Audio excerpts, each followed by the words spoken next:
Halo teman cerita, selamat malam. Apa kabarnya buat teman-teman semua? Semoga dalam keadaan sehat walafiat, dijauhkan dari segala mara bahaya, tetap dalam lindungan Tuhan Yang Maha Esa, dan semoga kita semua dilancarkan rezekinya dan dilancarkan komunikasinya dengan semua keluarga dimanapun berada. Kita saling mendoakan, saling mendukung. Malam hari ini, saya akan kembali membagikan sebuah kisah buat teman-teman. Tapi tidak lupa saya ucapkan terima kasih buat teman-teman yang masih setia mendengar cerita saya. Malam hari ini, saya akan membagikan sebuah kisah yang dari ceritanya Kak Pri tentang pengalaman dua orang teman yaitu Yuda dan Hundar, pengalaman mereka ketika mudik lebaran. Hampir tengah malam, Yuda sedang dalam perjalanan pulang menuju Semarang menggunakan bis. Hanya tinggal beberapa jam lagi sampai tujuan. Seluruh lampu keadaan mati, gelap jadinya.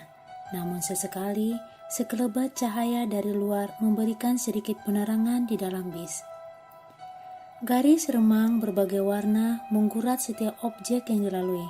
Walaupun gak terlalu jelas, tapi tampaknya tiap penumpang masih bisa terlihat sesekali. Sepi mendominasi. Walau sesekali suara mesin kendaraan lain di luar terdengar samar, entah itu mereka yang sedang mendahului ataupun didahului. Jalur panjang tol Cipali menghantarkan ribuan kendaraan berisi berbagai insan yang sedang terbekap rindu akan pulang kampung halaman. Begitu pula dengan Yuda. Saat-saat seperti ini adalah saat yang dia tunggu setiap tahunnya. Waktu di mana bisa pulang ke rumah bertemu orang tua dan anggota keluarga lainnya, menumpahkan rindu melepas penat. Sudah hampir 7 tahun lamanya, Yuda bekerja di Jakarta. Selepas kuliah, dia langsung merantau ke ibu kota, mencari nafkah, coba berdiri di atas kaki sendiri. Sesak dan pengap metropolitan jadi makanan sehari-hari. Ingin sekali sebenarnya dia pulang ke Semarang seringkali, tapi waktu gak memungkinkan. Hanya pada saat liburan lebaran seperti ini saja dia bisa pulang mudik. Rumah tempat tinggal yang terletak jauh dari pusat kota menjadikan suasananya masih berbau pedesaan. Udaranya segar dan bersih, di banyak bagian masih terbentang pesawahan. Sejak lahir, Yuda sudah hidup dengan lingkungan seperti itu. Masa kecil hingga remaja dihabiskan dengan menikmati suasana menenangkan, menyenangkan. Makanya dia selalu ingin pulang. Harus pulang apalagi menjelang hari raya Idul Fitri. Yuda harus mudik. Yuda duduk sendiri di kursi tengah sebelah kanan lebih dekat ke belakang. Tas punggung lusuh dia letakkan di kursi kosong sebelahnya. Entah kenapa, menjelang Idul Fitri kali ini, bis yang Yuda tumpangi gak penuh penumpang. Cenderung kosong malah, gak sampai setengah dari kapasitas maksimum. Yang pasti, Yuda sangat menikmati perjalanan. Setiap detiknya menyenangkan. Setiap jengkalnya membangkitkan senyum, membuatnya gak sabar untuk segera sampai. Sementara bis terus melaju dengan kecepatan sedang menembus gelapnya malam. Mungkin karena sudah tengah malam, ditambah jumlah penumpang yang gak penuh, suasana di dalam jadi sangat sepi. Seperti gak ada kehidupan, gak ada suara sama sekali. Dalam hening, Yuda memperhatikan penumpang lain satu persatu. Ada yang tertidur pulas, ada yang masih terjaga, ada yang sedang melamun menatap luar jendela, dan ada yang terus-menerus memainkan ponselnya, dan sebagainya. Semua orang tampak gak mempedulikan sekitar, asik dengan aktivitas masing-masing. Termasuk juga dengan gak peduli Yuda yang menatap mereka satu persatu dalam keremangan. Sebentar, ternyata gak semua asik sendiri. Dalam gelap, Yuda melihat anak perempuan berusia sekitar 4 tahun, kepalanya menyembul dari sandaran kursi yang letaknya di sebelah kiri bagian depan. Hanya sebatas hidung ke atas yang terlihat oleh Yuda. Rambutnya dikepang 2, lucu sekali. Walaupun gelap, tapi jelas terlihat kalau anak itu sedang mengintip dan memperhatikan Yuda.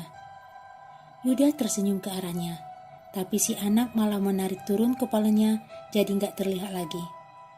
Tersipu malu di balik sandaran kursi. Tapi hanya sebentar. Beberapa belas detik kemudian, berlahan kepalanya muncul lagi. Kali ini gak hanya sebatas hidung, tapi seluruh wajah terlihat. Lucu sekali. Tentu saja lagi-lagi Yuda tersenyum ke arahnya, lalu dibalas senyum kecil oleh si anak. Candaan Yuda dan anak perempuan lucu ini berlangsung cukup lama, sampai akhirnya sang ibu yang duduk di sebelahnya, yang mungkin sebelumnya tengah tertidur, terdengar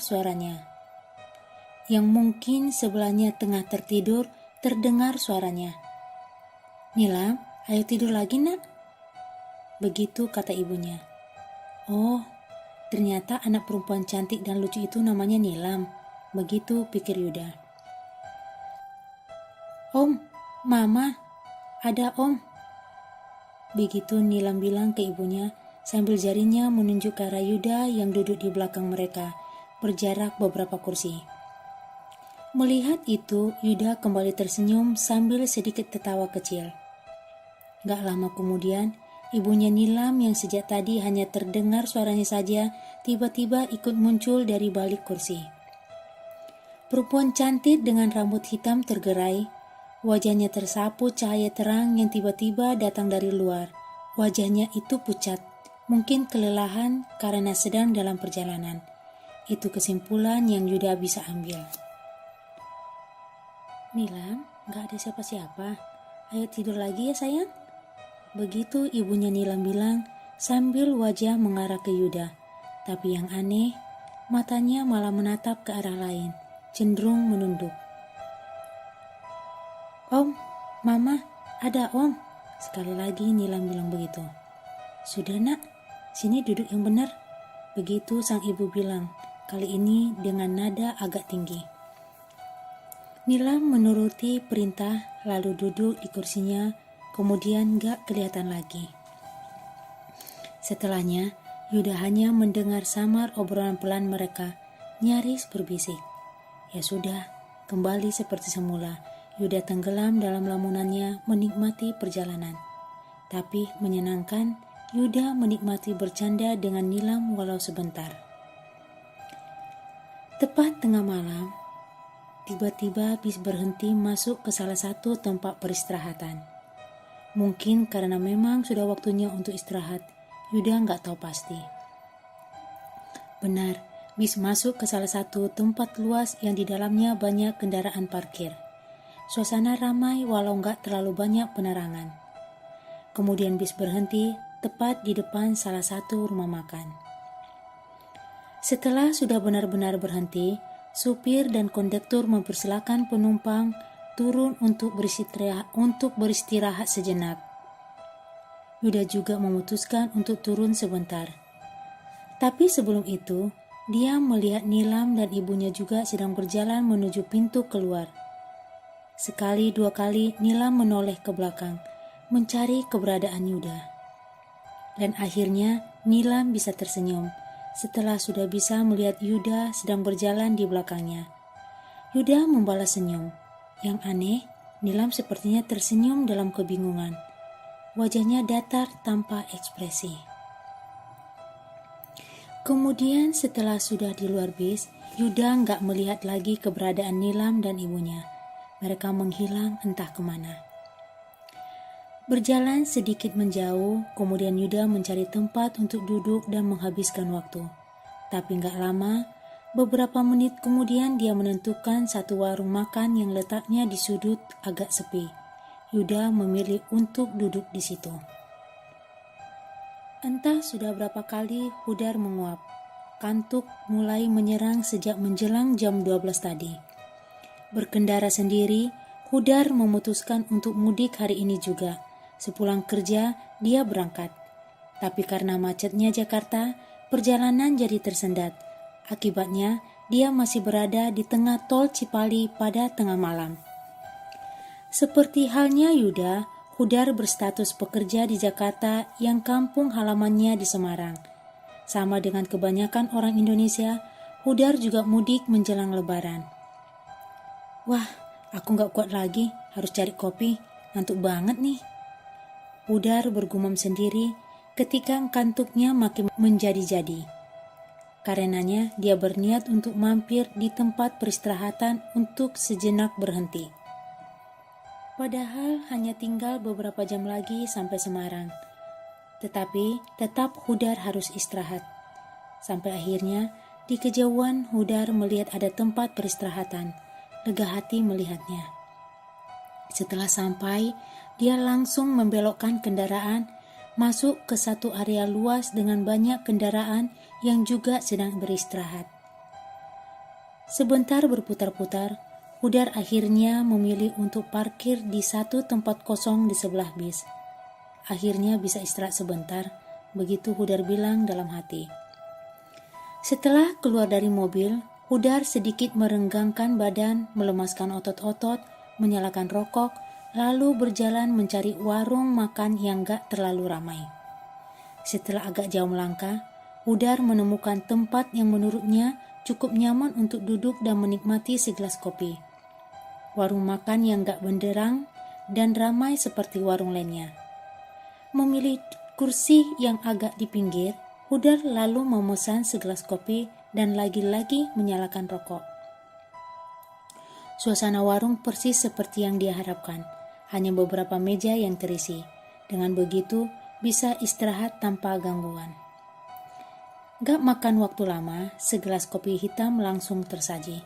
Beberapa teguk sedikit banyak bisa mengurangi kantuk dan penat yang Hudar rasakan sejak dalam kendaraan tadi. Sambil melepas lelah, Hudar melihat-lihat layar ponsel, berselancar di lain masa media sosial. Cukup lama asik dengan ponselnya sampai akhirnya dia menyadari sesuatu. Walau gak melihat langsung, tapi Hudar merasa seperti ada yang sedang memperhatikannya. Ada seseorang di dalam warung pada sudut lain yang sepertinya sedang terus memperhatikannya. Siapa? Perlahan Hudar menoleh ke orang tersebut. Penerangan seadanya membuat Hudar harus sedikit mengerjitkan dahi untuk memperjelas penglihatannya. Tapi ternyata dugaan Hudar benar. Memang ada orang yang sedang memperhatikannya.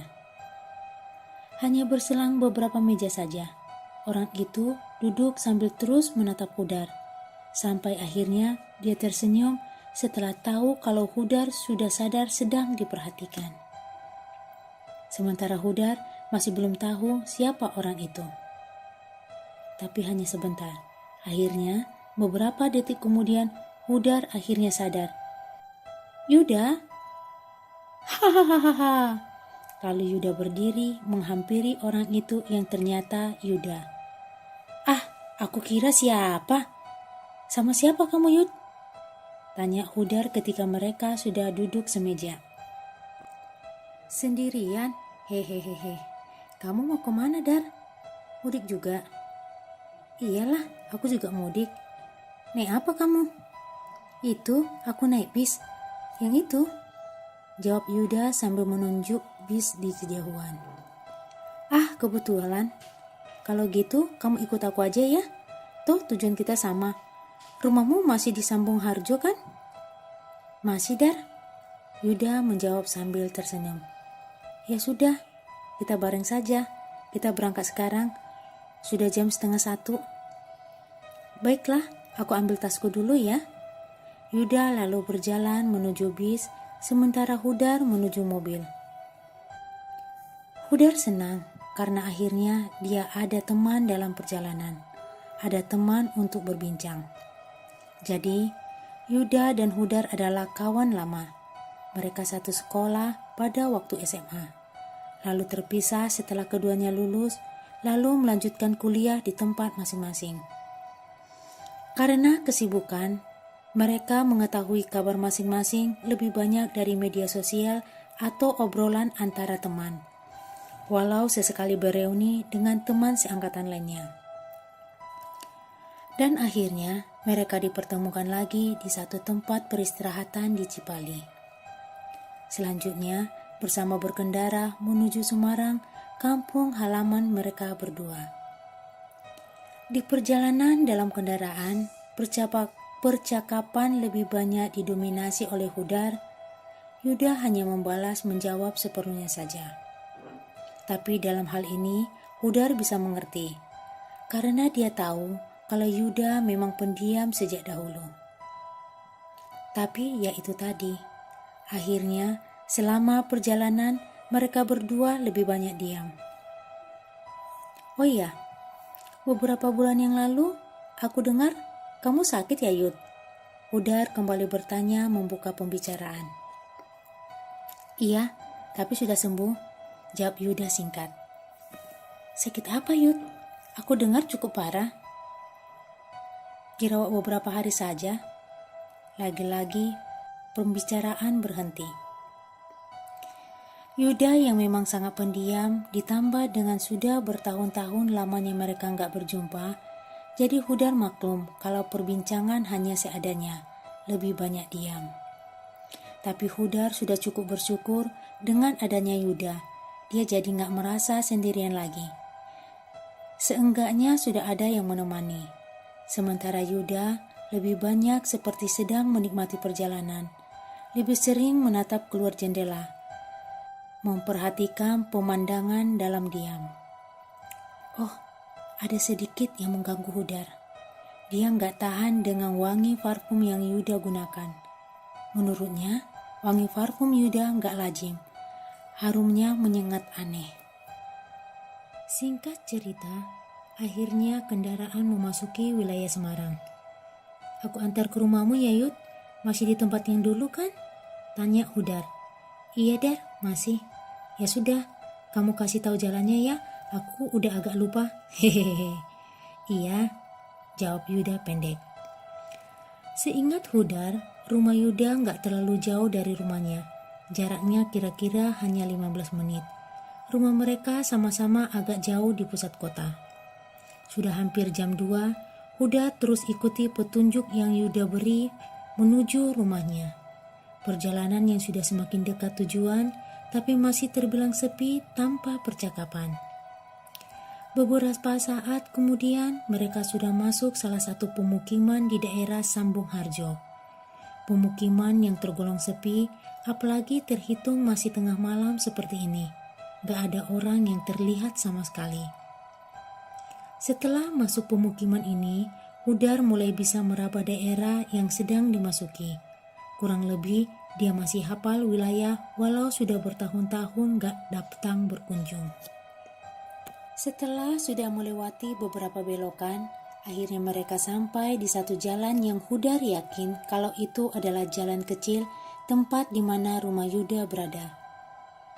Itu rumahku yang berpagar besi Dar, ucap Yuda kemudian. Benar tebakan Hudar. Kemudian Hudar langsung menuju rumah yang dimaksud. Gak lama, karena memang sudah dekat, mereka akhirnya sampai di depan rumah Yuda. Hudar parkir persis di depan pagar. Setelah mobil sudah berhenti, mereka lalu turun dari kendaraan. Mampir dulu Dar, tanya Yuda dengan senyuman. Enggak lah Yud, sudah malam. Besok-besok aja aku main kesini ya. Hehehehe. Hudar bilang begitu. Ya sudah, terima kasih banyak ya Dar. Aku masuk dulu. Kemudian Yuda masuk ke dalam rumahnya melalui pintu samping. Padahal Huda belum beranjak pergi. Masuk ke dalam kendaraan pun belum. Agak bingung. Sebelum pergi, Hudar sejenak memperhatikan rumah Yuda. Rumah besar bertingkat dalam keadaan gelap, hanya lampu teras saja yang menyala. Dia merasa ada yang aneh, tapi nggak tahu apa. Beberapa belas detik kemudian, Hudar memutuskan untuk pergi dari situ, lalu pulang ke rumahnya. Tapi ketika baru beberapa langkah menuju mobil, tiba-tiba Hudar melihat kalau lampu ruang tamu rumah Yuda menyala terang. Lalu ada orang yang mengintip dari balik tirai. Melihat itu, Hudar tersenyum ke arah orang itu. Setelahnya, ada yang membuka pintu depan. Seorang bapak muncul dari dalam rumah. "Cari siapa ya?" tanya bapak itu. "Maaf, saya Hudar, Pak. Teman SMA-nya Yuda," jawab Hudar sambil tersenyum. "Oh, begitu. Ada perlu apa ya malam-malam?" tanya bapak itu heran. "Saya baru saja mengantar Yuda, Pak. Baru saja dia masuk ke dalam rumah," jawab Hudar. "Oh, begitu. Kalau begitu, ayo masuk dulu. Saya bapaknya Yuda." Ternyata bapaknya Yuda. Sambil tersenyum, beliau membuka gembok pagar rumahnya. Setelah pagar terbuka, Hudar yang masih agak kebingungan dipersilakan masuk. Di ruang tamu sudah menunggu seorang perempuan parubaya menyambut dengan ramahnya. Perempuan itu adalah ibu dari Yuda. "Mungkin bapak sama ibu sudah lupa. Saya Hudar, teman SMA Yuda. Waktu SMA dulu, saya beberapa kali main ke rumah sini. Hehehehe." Hudar membuka pembicaraan. "Oh, tentu saja kami masih ingat, Nak," jawab ibu Yuda sambil tersenyum ramah. "Tadi karena di luar gelap, Bapak jadi nggak begitu jelas melihat kamu," Bapak Yuda menambahi. "Jadi, nah Hudar ini dari mana?" tanya mereka nyaris berbarengan. "Saya dari Jakarta, Bu. Pak, mau pulang mudik. Kebetulan tadi dalam perjalanan saya bertemu dengan Yuda. Ya sudah, saya ajak sekalian untuk pulang bareng." Dengan lancar tanpa beban, Hudar menceritakan semuanya ketika dia bersama Yuda pulang ke Semarang. Sementara kedua orang tua Yuda mendengarkan dengan seksama. Yang aneh, sejak Hudar masuk, dia sama sekali nggak melihat Yuda lagi, hanya kedua orang tuanya. "Jadi begini Nak Hudar, mohon maaf sebelumnya kalau saya akan menceritakan sesuatu yang akan membuat kaget." Bapak akhirnya mulai menjelaskan, sementara ibunya Yuda mulai menangis berlahan. Hudar nggak tahu sebabnya apa. Mereka kemudian bercerita sambil menjelaskan panjang lebar kisah yang membuat Hudar menahan napas. Mereka bilang, sebenarnya Yuda sudah meninggal beberapa bulan sebelumnya. Almarhum sakit keras ketika sedang tinggal dan kerja di Jakarta. Hudar terperanjat kaget mendengarnya. Padahal baru saja dia mengantar Yuda pulang ke rumahnya. Kisah Yuda dan Hudar ini menurut saya cukup dramatis. Sekian cerita saya malam hari ini. Semoga ada hikmah yang bisa kita tarik. Terima kasih dan selamat malam buat kita semua.